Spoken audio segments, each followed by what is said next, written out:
Salut, c'est Hugo et aujourd'hui on va parler menaces nucléaires.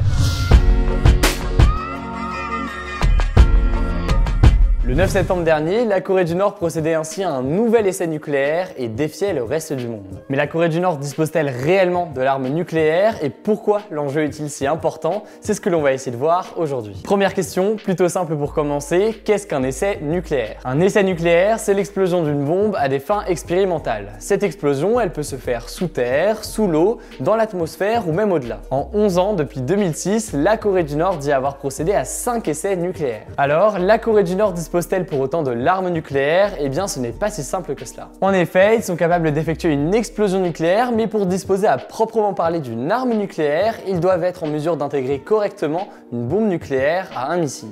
La Corée du Nord n'y est pas encore totalement arrivée et les ingénieurs nord-coréens travaillent encore à la combinaison d'une bombe nucléaire à un missile de longue portée et de précision. Pour ce qui est du développement technologique des missiles, le pays a procédé là aussi à d'importants progrès. Le 5 septembre aurait ainsi été envoyé simultanément 3 missiles Scud d'une portée de 1000 km. Or, ces missiles auraient potentiellement la capacité de saturer le bouclier antimissile THAAD qui sera installé par l'armée américaine fin 2017 en Corée du Sud. Sur les 10 dernières années, la Corée du Nord a donc indéniablement renforcé son arsenal. Pour revenir aux bombes nucléaires, comme l'indique ce graphique de la BBC, la magnitude des séismes provoqués par des essais nucléaires n'a fait qu'augmenter au fil des années. Autre élément qui inquiète la communauté internationale, le passage d'une bombe atomique à une bombe hydrogène, souvent appelée bombe thermonucléaire ou bombe H. L'explosion d'une bombe atomique est provoquée par la scission d'atomes, alors que l'explosion d'une bombe hydrogène est provoquée par la fusion d'atomes. Ce qui nous intéresse ici, c'est le fait que la bombe hydrogène est bien plus puissante que la bombe atomique. Or, la Corée du Nord affirme que son essai nucléaire effectué en janvier 2016 est un essai nucléaire d'une bombe hydrogène. Pour ce qui est de l'essai nucléaire du 9 septembre, l'information n'a pas encore été donnée, mais on sait que l'explosion était quasiment aussi importante que Hiroshima. Mais après tout, pourquoi la Corée du Nord tient-elle autant à développer son arsenal nucléaire? Premier élément de réponse, c'est un outil de propagande pour Kim Jong-un qui veut démontrer les progrès technologiques de son pays pour camoufler en réalité les difficultés économiques. Aussi, pour de nombreux experts, l'objectif n'est pas vraiment d'attaquer des puissances rivales telles que les États-Unis, la défaite serait quasiment inévitable,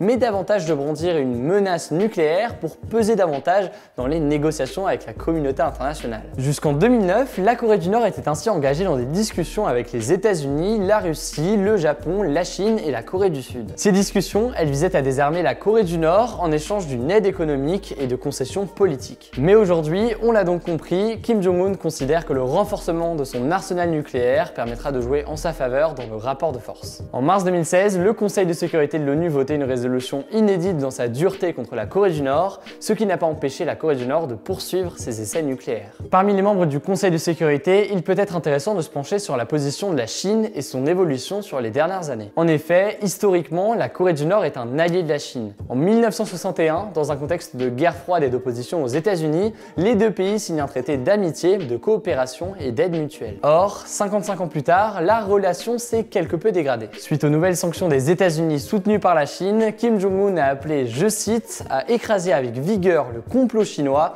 avec la force d'une tempête nucléaire pour sa trahison du communisme. Rien que ça. Pour autant, la Chine n'a pas intérêt à rentrer en conflit direct avec la Corée du Nord. En effet, une déstabilisation de la Corée du Nord profiterait inévitablement aux États-Unis qui pourraient étendre leur influence dans la région. Exemple de cette position toujours ambiguë, la Chine a appelé à la fin des provocations des deux côtés et voit d'un mauvais œil l'installation de l'antimissile THAAD en Corée du Sud. Alors effectivement, la communauté internationale semble dans l'impasse. Dans l'impasse parce que les objectifs des deux puissances que sont les États-Unis et la Chine ne sont pas les mêmes. En effet, les États-Unis souhaitent avant tout la démilitarisation nucléaire de la Corée du Nord, tandis que la Chine de son côté souhaite éviter à tout prix l'effondrement du pays. Dans tous les cas, suite à l'essai nucléaire du 9 septembre, les Nations Unies ont d'ores et déjà prévu de nouvelles sanctions contre la Corée du Nord. C'est tout pour cette vidéo, c'est un sujet passionnant, j'espère qu'elle vous aura plu. Si c'est le cas, n'hésitez pas à mettre un petit pouce bleu et à vous abonner si ce n'est pas encore le cas. Comme d'habitude, vous retrouvez dans la description des liens pour en savoir plus et si vous avez la moindre question, n'hésitez pas à la mettre dans les commentaires. Au passage, vous l'avez sûrement remarqué, l'identité graphique de la chaîne a fortement changé et je tiens à remercier Jonathan Noble qui a réalisé l'ensemble des changements. Jonathan Noble, c'est aussi le fondateur de ClockTweet, un outil très puissant qui permet de programmer des tweets très facilement.